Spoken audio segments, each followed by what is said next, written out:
जय मां दुर्गा दर्शकों, मैं रूपाली शास्त्री आप सबका स्वागत करती हूं अपने चैनल में। आज हम आपको बताएंगे कुछ ऐसी बातें जिनको अगर आप ध्यान में नहीं रखते तो आपके घर परिवार में जाने अनजाने बहुत बड़ा नुकसान हो सकता है और इस नुकसान से बचने का उपाय भी आपको बताया जाएगा।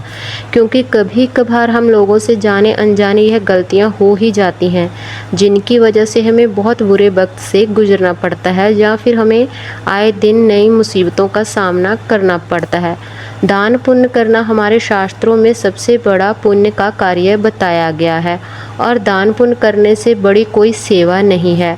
मगर हम दान पुण्य करते समय यह ध्यान नहीं करते कि हम लोग जो वस्तु दान कर रहे हैं उसका हमारी निजी जिंदगी और व्यापार पर क्या असर होगा। कभी कभार कुछ चीज़ें ऐसी होती हैं जिन्हें दान में देने से हमारे घर में गरीबी, दरिद्रता, बीमारी, कलह क्लेश, कर्ज जैसी मुसीबतें आ जाती हैं।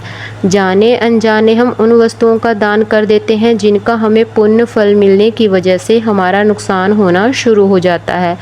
आइए आपको बताते हैं वो कौन सी वस्तुएं हैं जिनका हमें कभी दान नहीं करना चाहिए। भूल से भी हमें कभी भी अनाज का दान नहीं करना चाहिए, जैसे आटा और चावल।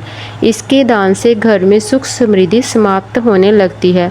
घर में मां अन्नपूर्णा का निरादर माना जाता है। घर की बरकत में कमी आनी शुरू हो जाती है। और अपने पुराने और पहने हुए कपड़े कभी किसी पंडित को दान ना करें। ऐसा करने से आप अपने दुर्भाग्य को खुद न्योता देंगे। किसी ब्राह्मण जाति में पहने कपड़ों का दान करना शुभ माना जाता है। गरीबों में भी फटे पुराने कपड़ों का दान नहीं करना चाहिए। जो कपड़े पहनने योग्य हों उनका ही दान हमेशा करें। झाड़ू का दान भी हमें कभी नहीं करना चाहिए। ऐसा करने से मां लक्ष्मी नाराज होकर घर से चली जाती हैं। अपने घर का झाड़ू भी कभी किसी और को नहीं देना चाहिए। इससे घर में धन की कमी और व्यापार में मंदी के हालात आने शुरू हो जाते हैं। पुराना झाड़ू तो कभी भी किसी को भूलकर ना दें। बासी खाने का दान भी कभी नहीं करना चाहिए। इसके दान से हमारे घर की सुख समृद्धि समाप्त होती है और हमें पितर दोष का सामना करना पड़ता है। अगर दान करना है तो ताजी भोजन को दान करें जो ईश्वर को प्रसन्न करता है और ईश्वर खुद आकर इसे ग्रहण करते हैं। नशा करने वाले व्यक्ति को कभी भी किसी प्रकार का कोई दान नहीं करना चाहिए। इसका उल्टा असर आपकी ज़िंदगी पर पड़ता है। ऐसा व्यक्ति शनि देव के क्रोध का पात्र होता है। अगर आप ऐसे व्यक्ति को कभी कुछ भी दान करते हो तो आप पर भी शनि देव की कुदृष्टि पड़ती है जो कि आपके जीवन में मुसीबतों को लेकर आ सकती है। आइए अब आपको बताते हैं दान पुण्य करने का सही तरीका और उपाय।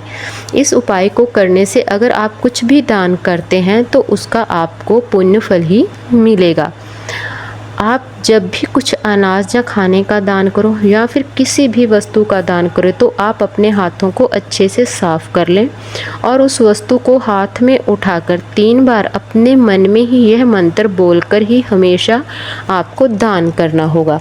मंत्र आप ध्यान से सुने। मंत्र है इस प्रकार: ओम विष्णवे नमः।